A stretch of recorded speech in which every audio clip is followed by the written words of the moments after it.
Assalamu alaikum, and welcome to your own channel, Melody of Divine. Today, in our third deep dive into the material, Nazraya Rung Noor by Hazrat Khawaja Shamsuddin Azeemi, may Allah have mercy on him, we're going to, pick up right where we left off. Absolutely. We'll go through these upcoming chapters deeply with clear explanations so everyone listening can fully grasp it. But just imagine for a second.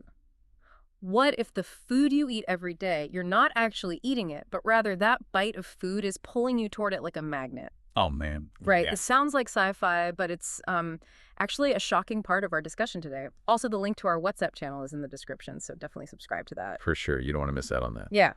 So in this deep dive, we're decoding the mathematical equations of human consciousness. We're going to explore the difference between direct and indirect vision and get into the wild story of Imam Ghazali selling dates for slaps in the market. Such a powerful story, that one. It really is. Plus, we'll connect modern science to spiritual reality and uncover that hidden gravitational pull of our daily food. Yeah, I mean, these topics are so profound.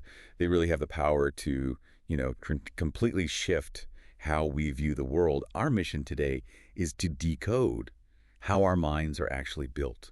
Like, what is the foundation? And how do we break through all these worldly filters to truly connect with the transcendent being? Right. Because Khawaja Sub explains that we usually think we're making all our own choices. We think we're totally independent, but really we're part of this massive evolutionary process that's been going on for centuries. So let's start right at the foundation of that process, right?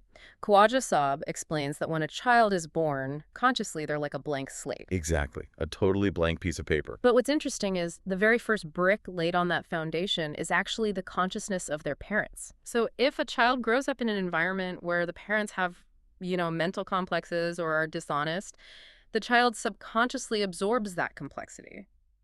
But if the environment is pure and truthful, the child's mindset grows up pure. Yeah, and to really picture this, Khawaja gives this beautiful visual.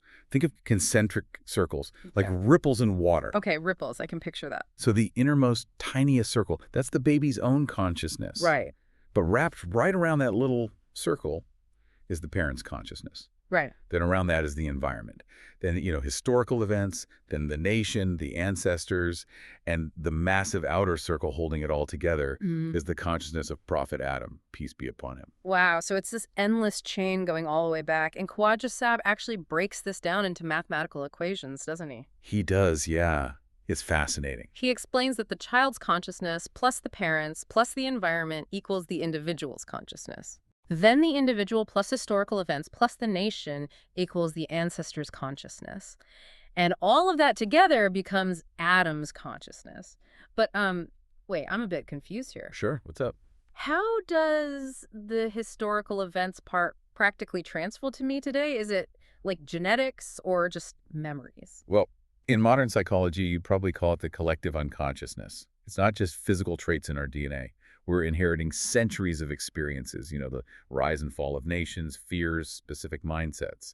Khawaja Sab uses this 1 + 1 = 3 synergy analogy. Oh, the sherbet example? Yes, the sherbet. Yeah, Khawaja Sab explains that if you mix water and sugar syrup, it's not just water and sugar anymore. It creates a third entirely new thing, sherbet. Right. Or if you add extreme heat to water, it takes on the properties of fire. If you add extreme cold, it takes on the properties of ice. Exactly. So when the mother and father's consciousness merge, the child isn't just a carbon copy. They're this third entity. They carry the weight of all that history, but they manifest as a completely new individual. Okay, but let me push back on that for a second. Go for it. If I'm carrying the weight of all historical events, right down to Adam's original consciousness, like his disobedience and his plea for forgiveness, how do I see anything clearly today? With all those layers, shouldn't my vision be totally clouded? How do we recognize truth? That is a really brilliant question. And Khawaja Sab addresses exactly this when he talks about vision. He explains there are two types of vision: indirect vision and direct vision. Okay. Indirect vision is when you look at the world through all those historical and environmental filters. There's a medium in the way. Like the colored glasses analogy Khawaja Sab gives. Like if I'm wearing red glasses, everything I look at is going to seem red. Right. Even if the object isn't red, the medium forces me to see it that way. Exactly. And in our daily lives, those colored glasses are our senses, heavily tinted by our ego and worldly desires. Khawaja Sab explains that everything in the universe is just information, or a record. Like hunger and thirst. Yeah. Hunger, thirst, feeling cold. There's just data. But when we attach our ego to that data, it becomes indirect thought. We stop seeing reality as it is, and we just see it as we are. Oh, wow. And I guess that's why Khawaja points out that all the prophets used direct vision. Yes, exactly. They didn't have that ego filter blocking them from the transcendent being. They saw reality directly, which is how they taught us the true concepts of good and evil. Spot on. And that's also where Khawaja Saab's point on Satan comes in, which is really eye-opening. Yeah, that Satan is just a creation of Allah. Right. Satan isn't some rogue power outside of Allah's control. Satan represents a lifestyle, a trait of arrogance and ego that Allah dislikes. It's that ego that stops us from having direct vision. So, to learn spiritual truth, Khawaja says a student has to become like a child. They have to completely drop their ego, empty their cup, basically. Yes, because heavenly knowledge just can't enter a vessel that's already full of its own arrogance. Which perfectly leads into that crazy story of Imam Ghazali. I mean, reading that just shocked me. It's intense, right? So intense. Imam Ghazali was the greatest scholar and philosopher of his time. Kings would sit respectfully in his gatherings, but he goes seeking spiritual truth from Hazrat Abu Bakr Shibli. Yeah. And Shibli is just sitting in the mosque sewing his patched garment.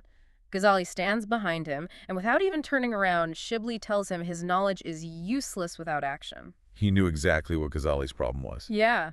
So Shibli gives him this test. He makes him sit in the busiest market in town for 3 years with a sack of dates shouting, "1 date for anyone who slaps me on the head." 3 years of that. Right. Just imagine. But wait, let's be real for a second.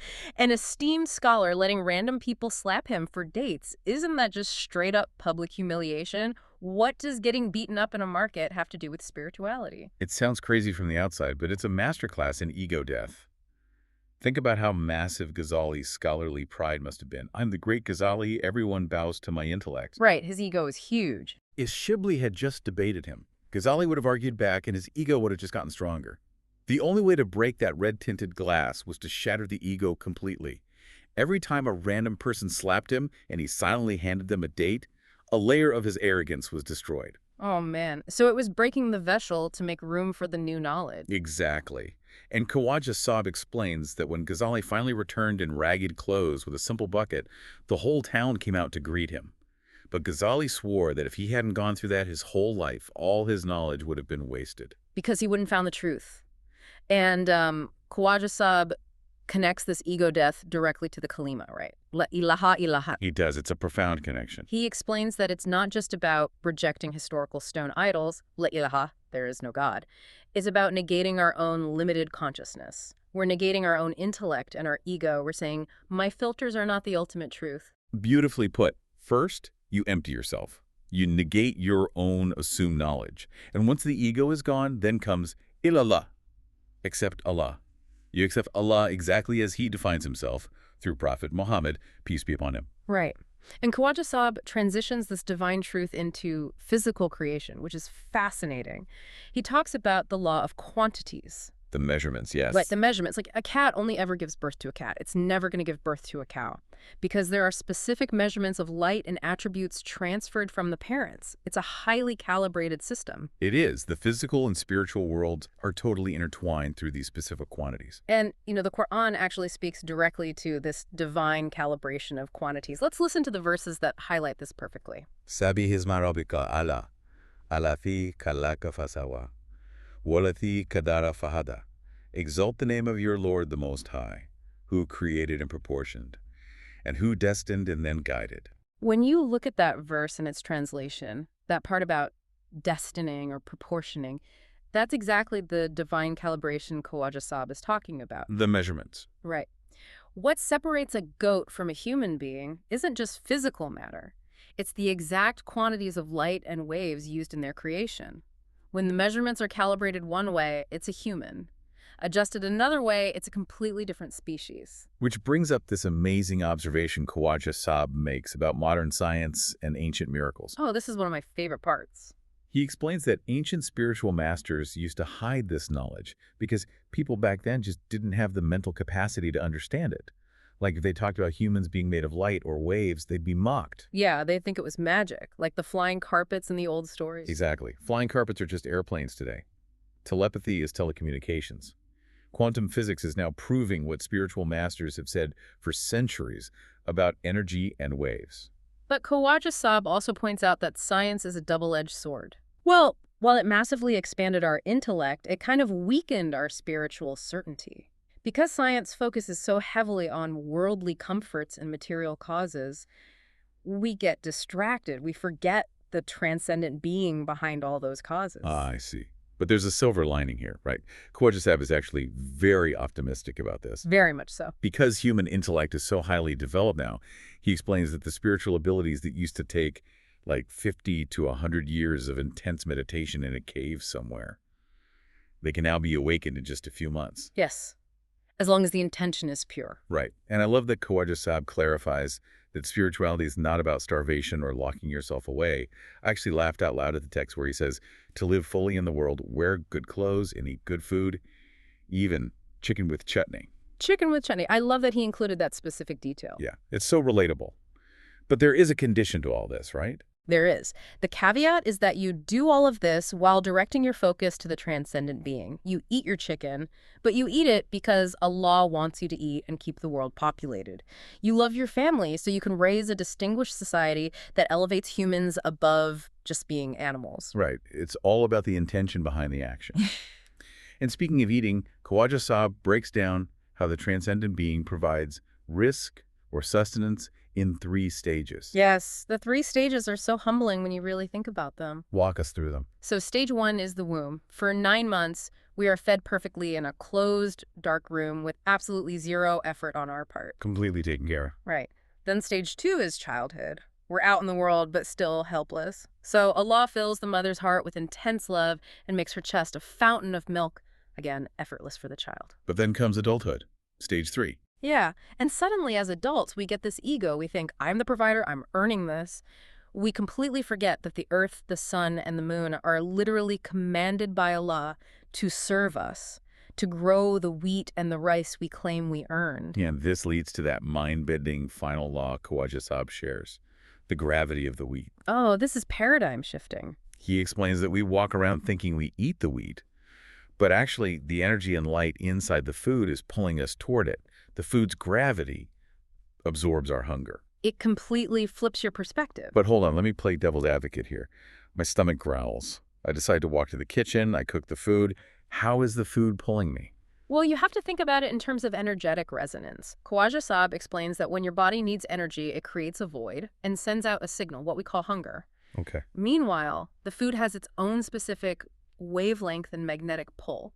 When your body's void and the food's energy match up, that resonance literally, physically draws you in. It shatters that arrogant perspective of, I earned this, I am consuming this. You're actually part of this massive divine ecosystem where the food is calling out to you just as much as you're seeking it. That is just, wow.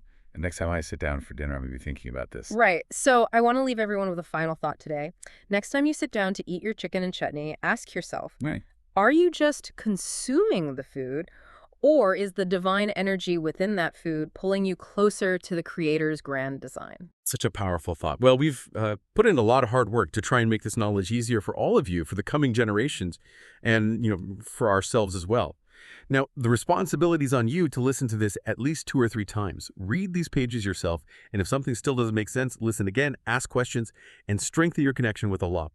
If you don't listen to the whole deep dive, the platform won't recommend it and it won't reach the people who need it. So please listen fully and try to forward it to your WhatsApp groups and to anyone who asks about spirituality or has a real passion to learn about it. That is a true sadqa-e-jariyah.